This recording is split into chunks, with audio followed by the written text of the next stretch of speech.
Shalom. Bapak Ibu, saudara-saudari yang terkasih, kini saatnya kita masuk dalam ibadah penyembahan. Untuk itu, mari kita rendahkan hati dan menyerahkan diri dengan bersatu teduh sejenak.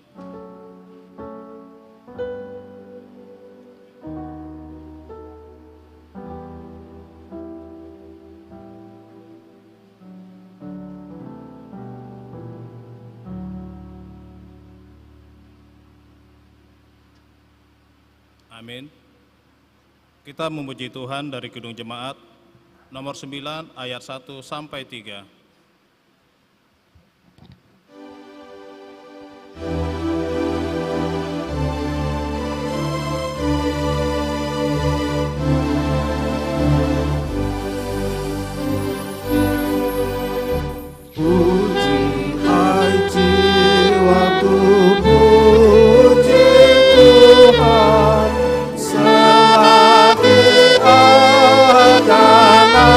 Nafasmu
pencipta dunia, tak meninggalkan pagoda. Haleluya, haleluya.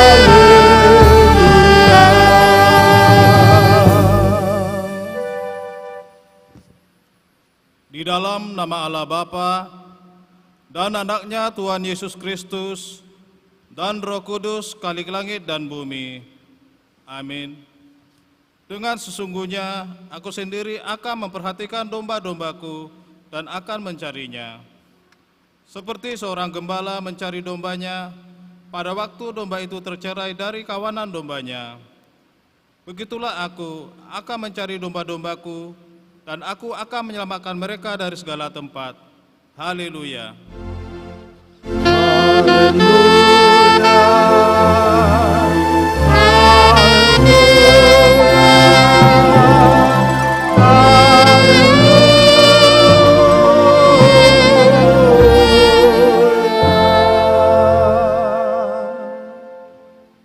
Kita berdoa. Ya Tuhan Allah yang Maha Kuasa, yang tidak bermula dan tidak berakhir, dengan perantaraan anakmu Tuhan Yesus Kristus, Engkau telah berjanji akan mengurniakan kepada kami pengampunan dosa, kebenaran dan hidup yang kekal. Anugerahkanlah kepada kami roh-Mu untuk membimbing hati dan pikiran kami, agar kami berpegang teguh pada janji-Mu apabila kami mengalami pencobaan. Teguhkanlah hati kami, agar kami sungguh mengimani firman-Mu yang kudus dan memperlakukannya dalam hidup kami, sehingga kami memperoleh hidup yang kekal di dalam anak-Mu Yesus Kristus Tuhan kami. Amin. Jemaat silakan duduk.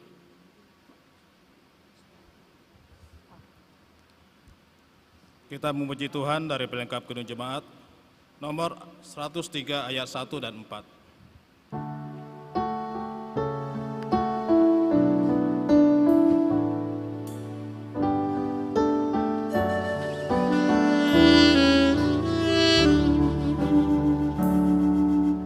Carilah dulu kerajaan Allah beserta kebenarannya, maka semua ditambah padamu. Haleluya, haleluya. Jika berkumpul dalam namaku, 2 atau 3 orang, di situ aku berada di tengah. Haleluya, haleluya.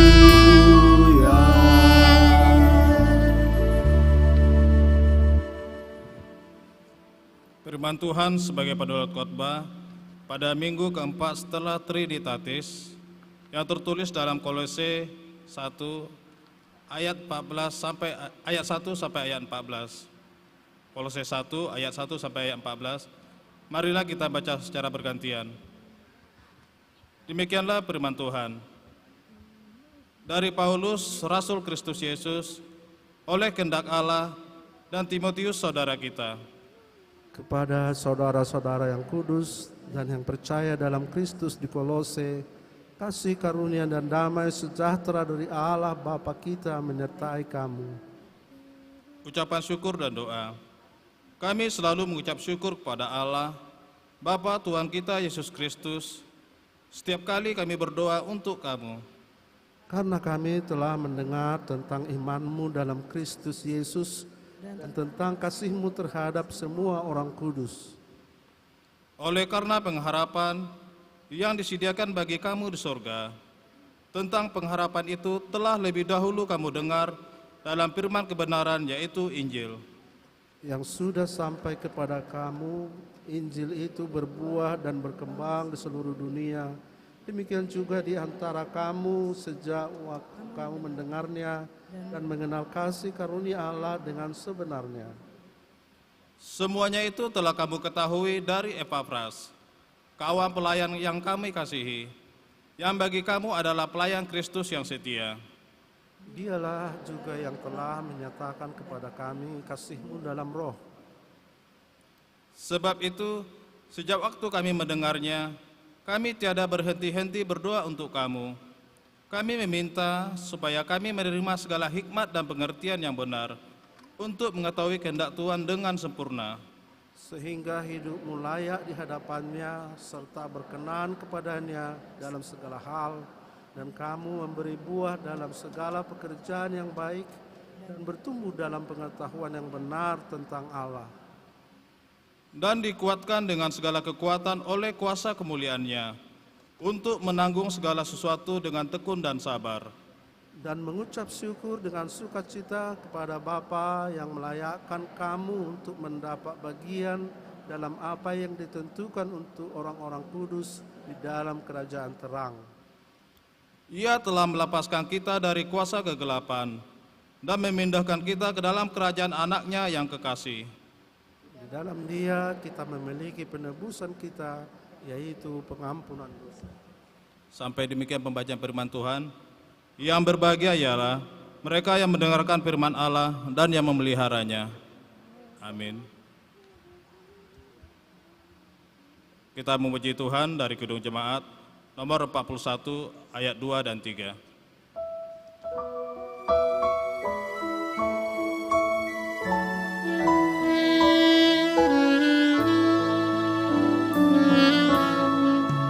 Sengsaralah Dia yang suci kudus, olehnya dosamu telah ditebus, olehnya dosamu telah ditebus.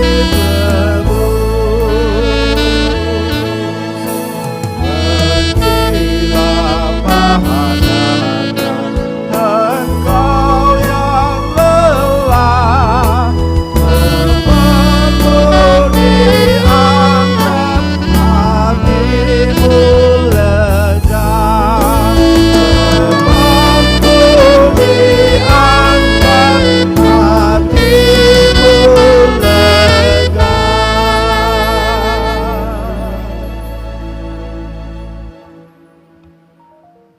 Bapak, Ibu, saudara-saudari terkasih, di dalam perjalanan hidup kita selama 1 minggu ini, banyak perbuatan kita yang sengaja maupun tidak sengaja, yang telah mendukakan hati sama, terlebih mendukakan hati Tuhan.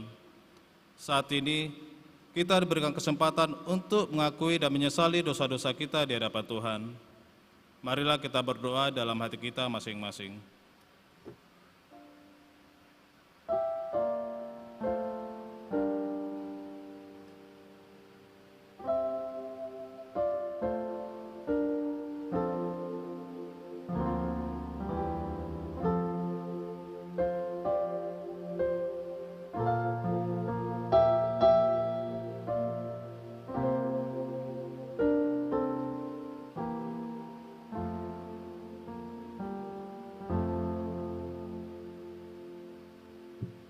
Amin.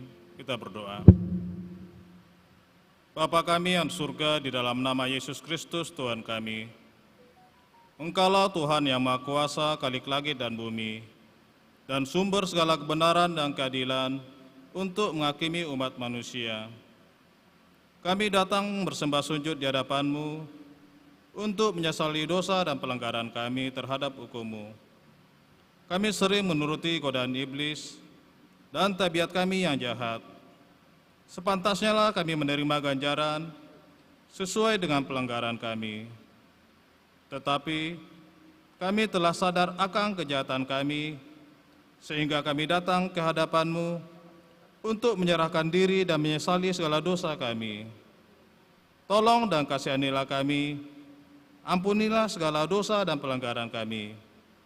Ya Roh Kudus, terangilah hati kami, dan teguhkanlah kami untuk melakukan apa yang berkenan kepadamu, sampai kami beroleh hidup yang kekal. di dalam pengasihan Tuhan Yesus Kristus Tuhan kami. Amin. Janji Tuhan tentang pengampunan dosa. Tuhan adalah penyayang dan pengasih, panjang sabar dan berlimpah-limpah kasih setianya.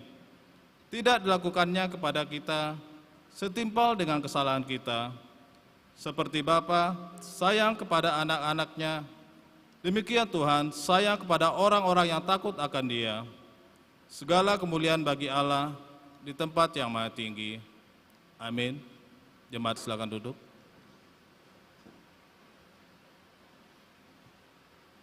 Kita memuji Tuhan dari Kidung Jemaat nomor 408 ayat 1 sampai 2.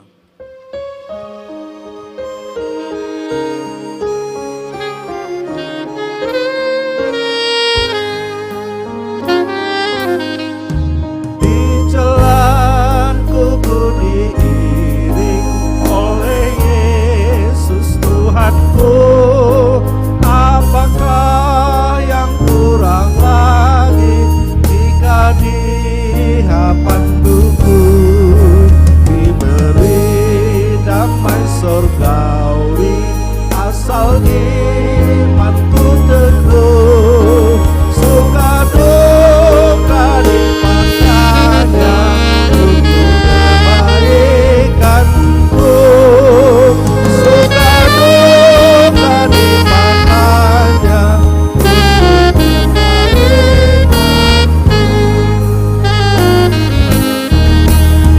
jalanku yang berliku, dihiburnya hatiku, bila tiba pencobaan, dikuatkan imanku.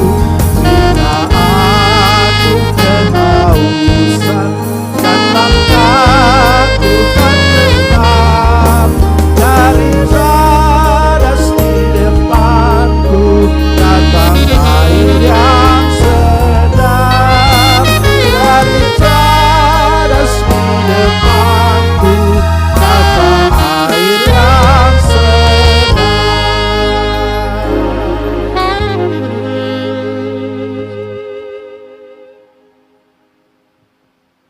Jemaat yang terkasih, marilah kita mendengarkan firman Tuhan sebagai petunjuk hidup baru yang tertulis dalam 1 Yohanes pasal 5 ayat 2. 1 Yohanes pasal 5 ayat 2. Demikianlah firman Tuhan.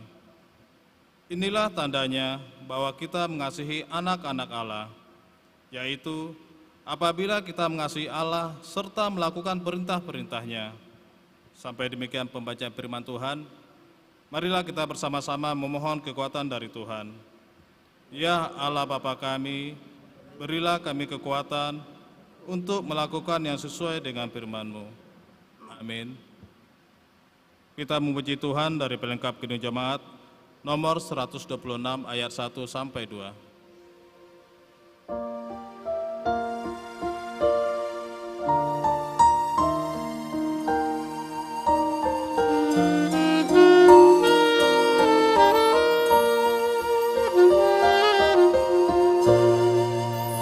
Hanyalah Yesus Juru Selamat, Dialah sumber hidup bakal.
Marilah kita bersaksi, mengikrarkan pengakuan iman kita bersama jemaat pada segala abad seluruh dunia.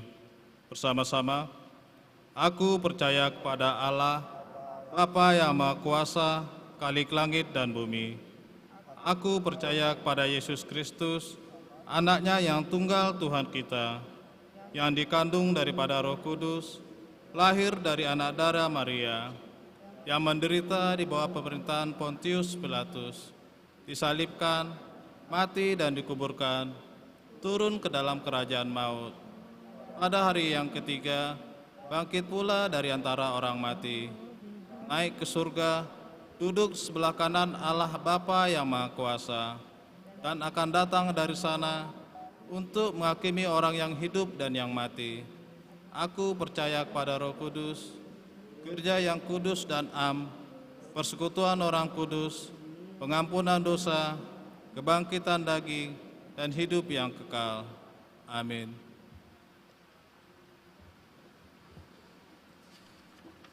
Untuk menyambut pemberitaan firman Tuhan, marilah kita memuji Tuhan dari pelengkap Kidung Jemaat nomor 198 ayat 1 sampai 3.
yang melampaui segala akal budi manusia.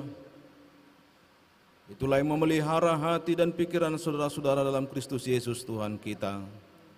Amin. Shalom.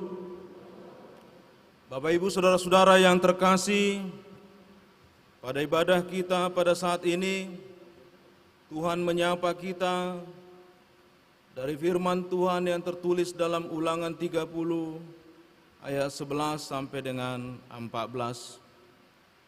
Mari kita membaca secara responsorial.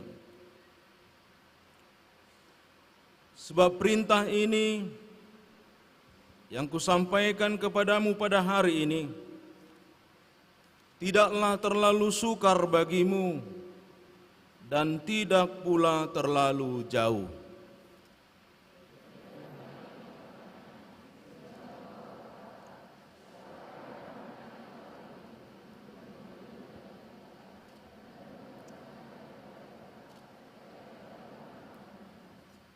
Juga tidak di seberang laut tempatnya, sehingga engkau berkata, siapakah yang akan menyeberang ke seberang laut untuk mengambilnya bagi kita dan memperdengarkannya kepada kita, supaya kita melakukannya. Tetapi firman ini sangat dekat kepadamu, yakni di dalam mulutmu dan di dalam hatimu untuk dilakukan. Sedemikian jauh pembacaan firman Tuhan. Bapak, Ibu, Saudara-saudara yang terkasih, tema khotbah saat ini adalah mewartakan dan melakukan firman Tuhan. Melalui tema khotbah ini ada dua hal yang hendak ditekankan, yaitu yang pertama menjadi pewarta firman Tuhan, dan yang kedua menjadi pelaku firman Tuhan. Jangan hanya menjadi pewarta atau pemberita firman Tuhan, tapi kita harus menjadi pewarta atau pemberita firman Tuhan dan juga menjadi pelaku firman Tuhan. Di suatu persimpangan ada seorang pemuda yang hampir setiap hari berteriak-teriak. Pemuda ini selalu meneriakkan, Medan, Medan. Ia adalah seorang agen bus yang akan berangkat ke Medan. Lalu seorang ibu yang mendengar teriakannya bertanya kepada pemuda tersebut, memastikan, "Bang, mobil ini atau bus ini tujuannya ke Medan?" Lalu pemuda itu berkata, "Benar, Bu, bus ini memang tujuannya adalah ke Medan." Lalu ibu itu pun masuk ke dalam bus, dan tidak berapa lama bus itu bergerak dan melaju ke Medan. Tetapi sang pemuda, dia tidak ikut di dalam bus. Ia tidak ikut ke Medan. Ia hanya berteriak-teriak, meneriakkan, "Medan, Medan." Tetapi ia tidak berangkat ke Medan. Demikianlah gambaran dari seorang yang hanya menjadi pewarta firman Tuhan saja dan tidak melakukannya. Ia sibuk membahas firman Tuhan, ia sibuk memberitakan firman Tuhan, tapi tidak hidup sebagaimana firman Tuhan tersebut. Lukas 11 ayat 28 berkata, "Yang berbahagia ialah mereka yang mendengarkan firman Allah dan yang memeliharanya, atau yang melakukannya." Jika kita ingin memiliki kebahagiaan yang sejati,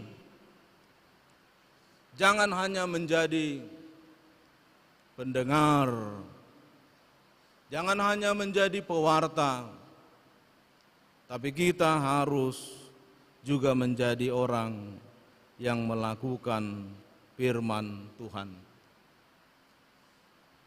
Bapak, Ibu, Saudara-saudara yang terkasih, hal inilah yang ditegaskan oleh Musa ke tengah-tengah bangsa Israel. Ketika bangsa itu hendak memasuki tanah Kanaan. Tanah Kanaan itu adalah tanah yang subur. Tanah Kanaan di dalam Alkitab digambarkan sebagai tanah yang penuh dengan susu dan madu. Sebentar lagi mereka akan masuk ke tanah Kanaan. Oleh karena itu artinya adalah sebentar lagi mereka akan mengalami hidup di dalam kemakmuran. Kalau sebelumnya mereka di dalam pengembaraan berjalan dari Mesir ke tanah Kanaan, tapi selanjutnya mereka akan mengalami ketenangan, mengalami kemakmuran. Di dalam perjalanan di padang belantara, Tuhan menguji mereka dengan penderitaan.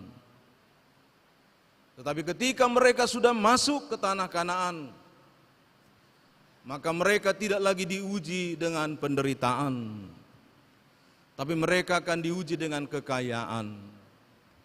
Mereka akan diuji dengan kemakmuran. Dalam situasi seperti itu, Musa mengingatkan mereka untuk tetap setia kepada firman Tuhan. Apapun kondisi kita, miskin, kaya, sakit, sehat, gagal, berhasil, kita harus tetap setia kepada Tuhan. Jangan ketika mahasiswa hidup dalam keterbatasan, aktif dalam pelayanan, rajin beribadah, rajin berdoa, rajin membaca Alkitab, tapi ketika sudah mendapat pekerjaan yang bagus, ketika hidupnya sudah mapan, dia melupakan Tuhan. Kepada bangsa Israel Tuhan ingatkan melalui Musa, apapun situasi kehidupan mereka, supaya mereka tetap setia di dalam kebenaran firman Tuhan. Sebab di dalam melakukan firman Tuhan, hidup di dalam firman Tuhan, di sanalah mereka akan mendapatkan keberuntungan. Di sanalah mereka akan mendapatkan ketenangan. Di sanalah mereka akan mendapatkan kebahagiaan yang sejati. Bapak Ibu Saudara-saudara, tapi ada hal yang menarik dalam Ulangan 30 ayat 11 sampai dengan 14 ini. Musa mengatakan bahwa firman Tuhan itu dekat, tidak jauh, dan tidak sukar. Ia tidak berada di langit sehingga kita sulit menjangkaunya, sehingga kita sulit memahaminya. Ia tidak berada di seberang lautan sehingga kita tidak dapat mengambilnya. Ia tidak jauh, melainkan firman itu dekat, sangat dekat. Ia berada di dalam mulut dan hati kita. Bapak Ibu Saudara-saudara yang terkasih, awalnya perkataan firman Tuhan itu dekat. Dia berada di dalam mulut dan hati kita, ini sangat sulit untuk dimengerti. Perkataan ini seperti sebuah misteri. Kita sulit memahaminya. Bagaimana mungkin dikatakan firman Tuhan itu ada di dalam mulut dan di dalam hati kita? Bagaimana mungkin firman itu dikatakan sangat dekat? Ini menjadi sebuah tanda tanya. Apa maksudnya? Bapak Ibu Saudara-saudara, tetapi sekitar 1500 tahun kemudian, Paulus menjelaskan dengan gamblang apa yang dimaksud oleh Musa tersebut di dalam suratnya kepada jemaat Roma. di kitab Roma 10 ayat 8 sampai dengan 10. Di dalam Roma 10 ayat 8 sampai dengan 10, Paulus mengatakan arti dari perkataan firman itu dekat kepadamu, yaitu di dalam mulut dan hatimu. Artinya adalah kita selamat adalah karena mulut kita mengaku bahwa Yesus adalah Tuhan, dan kita percaya di dalam hati bahwa Allah telah membangkitkan Dia dari antara orang mati. Artinya Bapak Ibu Saudara-saudara, perintah Tuhan yang harus kita lakukan agar selamat bukanlah hal yang sulit, melainkan hal yang mudah. Tuhan tidak pernah mempersulit manusia. Manusialah yang sering sekali mempersulit dirinya. Kalau Tuhan sebenarnya tidaklah seperti itu. Ia ingin semua orang memperoleh keselamatan. Keselamatan bukan hanya milik sekelompok orang saja, segelintir orang saja, tapi keselamatan itu sifatnya universal untuk semua orang, semua bangsa.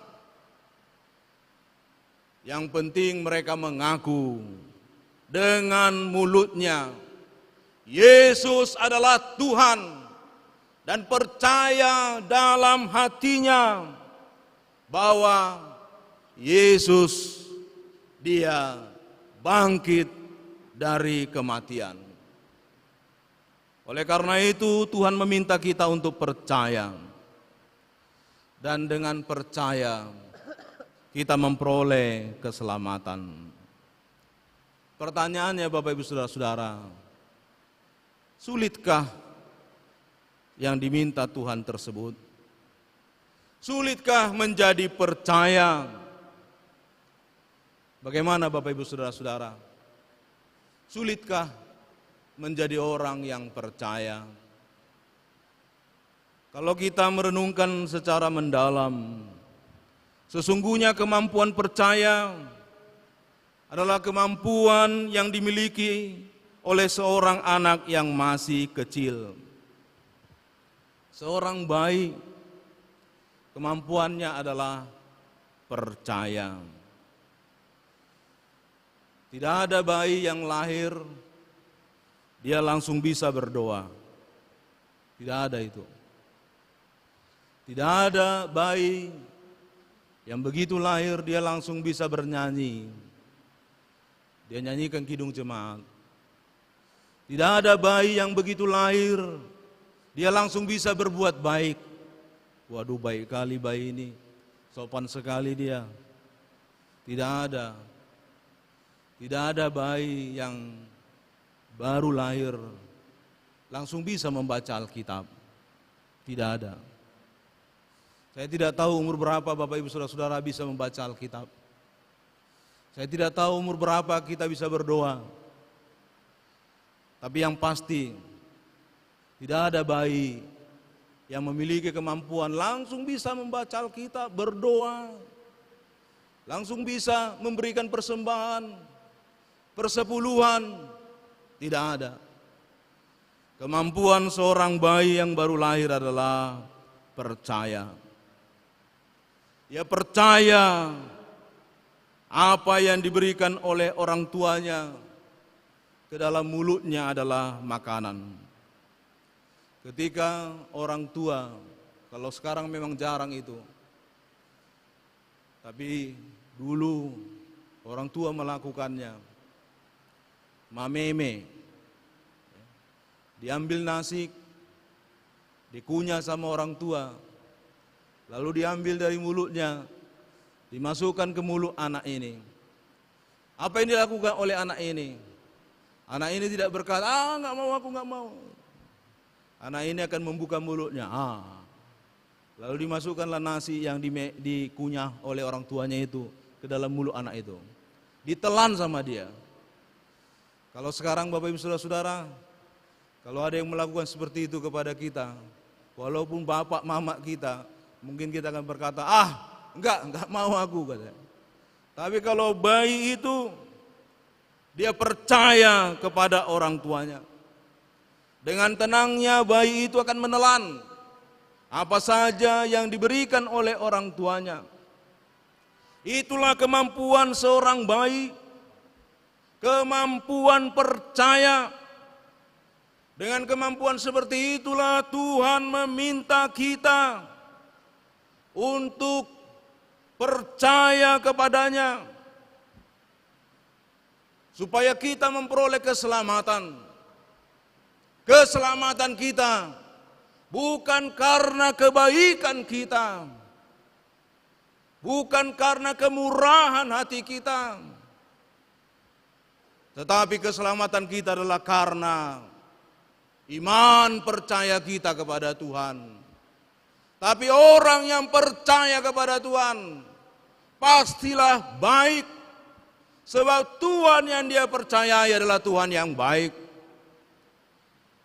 Orang yang percaya kepada Tuhan pasti murah hati, karena orang yang percaya kepada Tuhan, dia mengenal Tuhannya sebagai Tuhan yang murah hati. Bapak Ibu yang terkasih, inilah sebabnya mengapa dikatakan firman Tuhan itu dekat, tidak sukar, mudah dijangkau, mudah dipahami, mudah dimengerti. Firman itu menjadi daging. Dia datang ke tengah-tengah dunia ini, dan dia menjadi persembahan yang hidup untuk keselamatan kita. Dan ketika kita menjangkau, menerima dia ke dalam hati kita, dan ketika kita percaya dan berkata, Tuhan Yesus, Engkaulah Tuhanku, dan kita katakan dengan sepenuh hati, maka pada saat itu kita sudah menjadi anak Allah. Walaupun kita berada di dunia ini, tapi kita sudah menjadi pewaris akan janji-janji Allah. Dan kita dilayakkan untuk berkata kepadanya, Ya Aba, Ya Bapa. Kita menyebut dia Bapa, sebab kita adalah anaknya. Di dalam penebusan Yesus Kristus terhadap kita.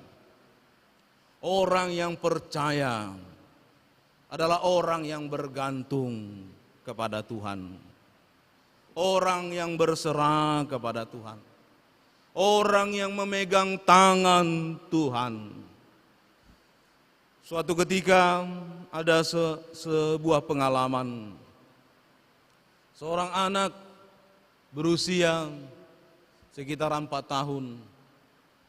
Anak ini berjalan dengan orang tuanya, dengan bapaknya, di sebuah keramaian. Bapak ini memegang tangan anaknya. Anaknya juga menggenggam tangan bapaknya. Mereka berjalan melalui keramaian di pinggir jalan. Dan di jalan itu hilir mudik kendaraan. Ada banyak orang di sekitar mereka. Setelah sekian lama mereka berjalan, anak ini memegang tangan bapaknya dengan kuat. Tapi tiba-tiba timbul kebosanan di hati si anak. Anak ini bosan terus memegang tangan bapaknya. Lalu ada ketikanya dia melepas tangannya dari tangan bapaknya. Bapaknya waktu itu tidak menyadari bahwa anaknya telah melepaskan tangannya dari tangan si bapak.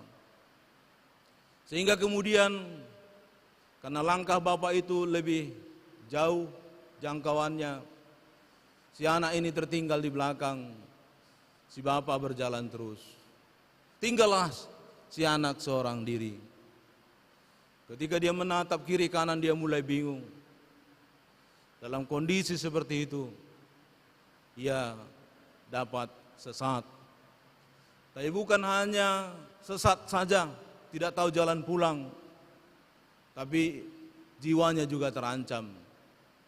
Tidak semua orang-orang di sekitarnya orang baik. Dan bisa saja ketika dia jalan agak ke tengah, ada kendaraan yang menabraknya. Dalam keadaan seperti itu, si anak menangis. Dia kebingungan, dia tidak tahu jalan pulang. Untunglah setelah sekian menit si bapak menyadari bahwa si anaknya tidak lagi menggenggam tangannya. Lalu mundur ke belakang, dia mencari, dia menemukan anaknya. Dia raih anaknya, dia peluk, dan dia nasihati, nak, lain kali kalau kita berjalan bersama, jangan pernah melepaskan tanganmu dari tanganku. Jangan pernah, nak. Si anak itu berkata, ya Bapak.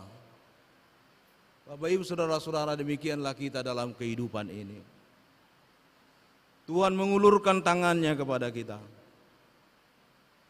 Dia ingin kita meraih tangannya. Ada ketikanya kita menjangkau tangannya.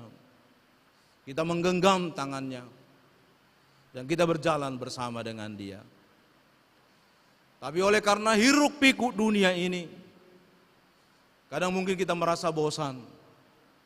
Kadang kita mungkin merasa, tidak ada gunanya.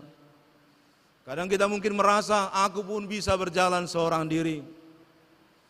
Kita melepaskan tangan kita dari tangan Tuhan. Lalu kemudian kita berjalan seorang diri. Dan dunia ini menaklukkan kita. Kita menjadi pecundang di tengah-tengah dunia ini. Oleh karena itulah sebelum masuk ke tanah Kanaan, Tuhan berkata kepada Musa, ingatkan bangsa itu. Jangan pernah lalai akan firman Tuhan. Jangan pernah melupakan firman Tuhan. Tetaplah bergantung kepada firman Tuhan. Tetaplah hidup sebagaimana yang dikehendaki oleh firman Tuhan. Tetaplah selalu berserah kepada Tuhan. Sehingga sebagaimana dikatakan oleh Tuhan melalui Yosua, teguhkan dan kuatkanlah hatimu.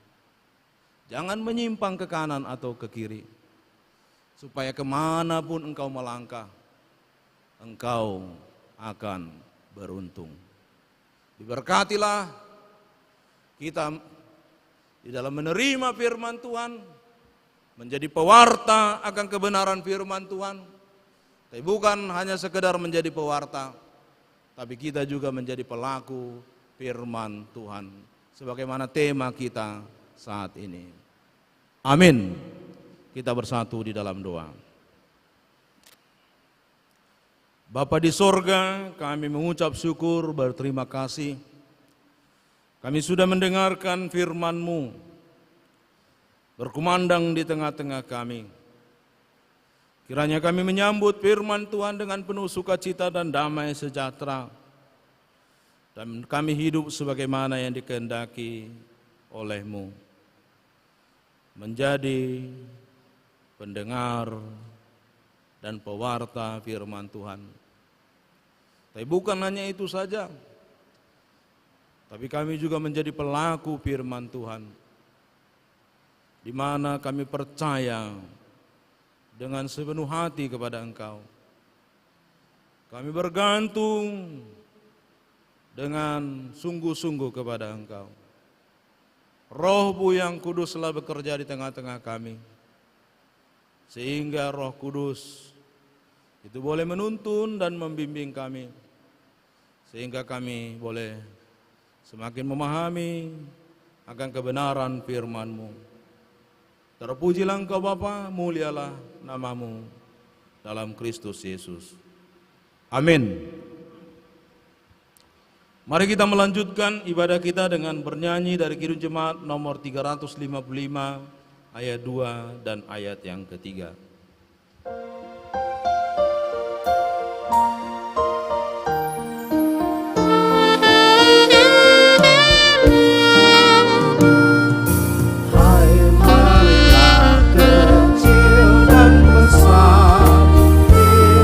Hatimu girang benar, bila Yesus jangan gentar, mari nyatakanlah,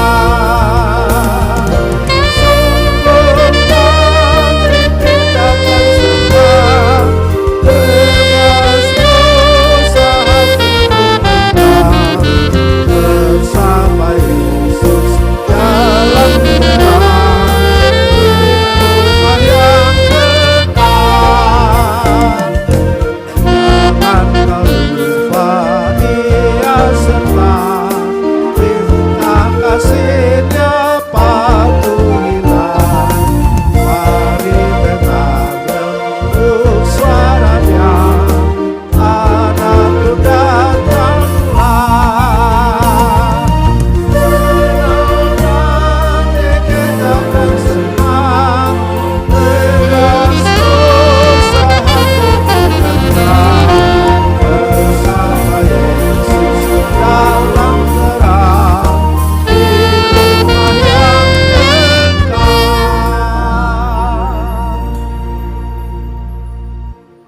Marilah kita memberikan persembahan sebagai ungkapan syukur kita kepada Tuhan melalui persekutuan jemaatnya, sambil merenungkan firman Tuhan yang tertulis dalam Ibrani 9 ayat 14.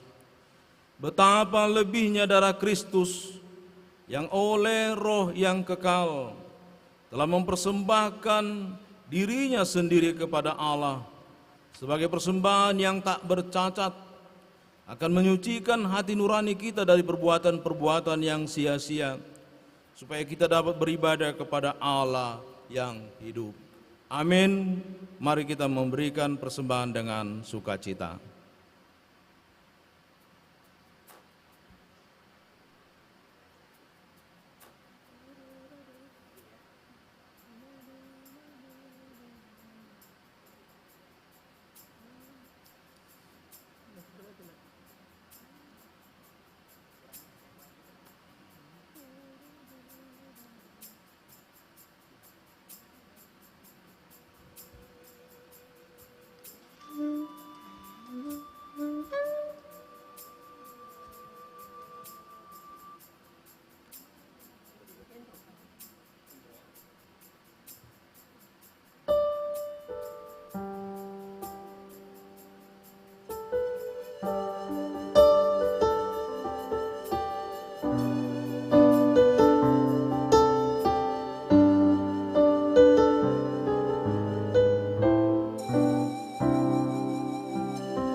Marilah kita merendahkan hati kita di hadapan Tuhan.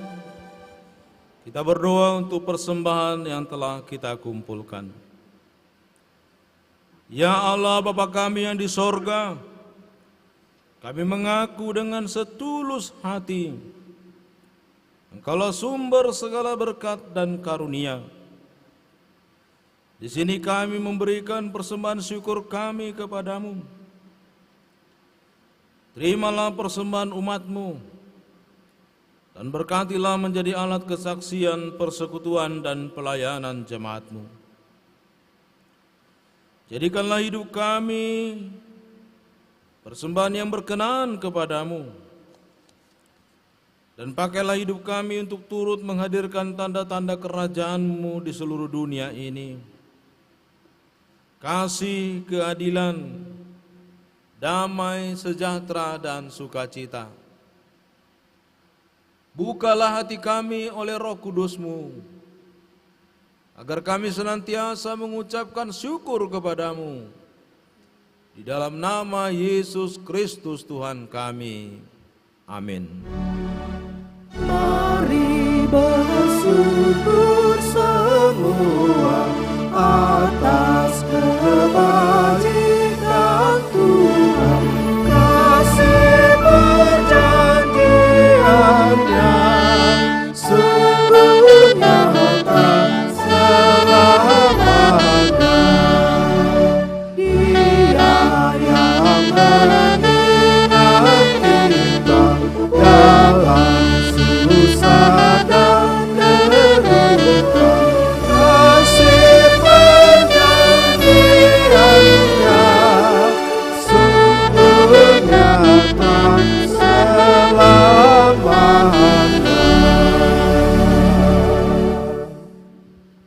Bapa kami yang di sorga, dikuduskanlah namamu, datanglah kerajaanmu, jadilah kehendak-Mu di bumi seperti di sorga.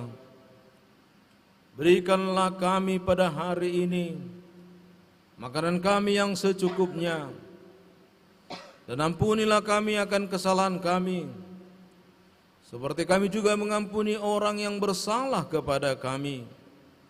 Dan janganlah membawa kami ke dalam pencobaan, tetapi lepaskanlah kami dari yang jahat.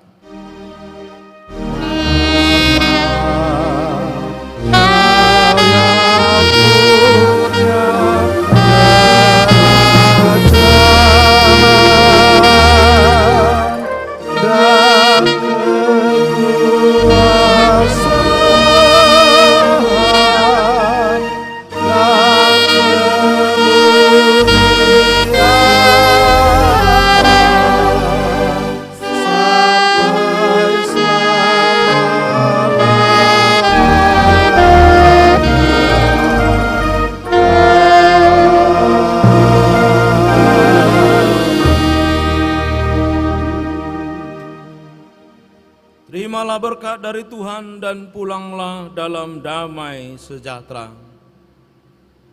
Tuhan memberkati dan melindungi engkau. Tuhan menyinari engkau dengan wajah-Nya dan memberi engkau kasih karunia. Tuhan menghadapkan wajah-Nya kepadamu dan memberi engkau damai sejahtera.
berhenti lah.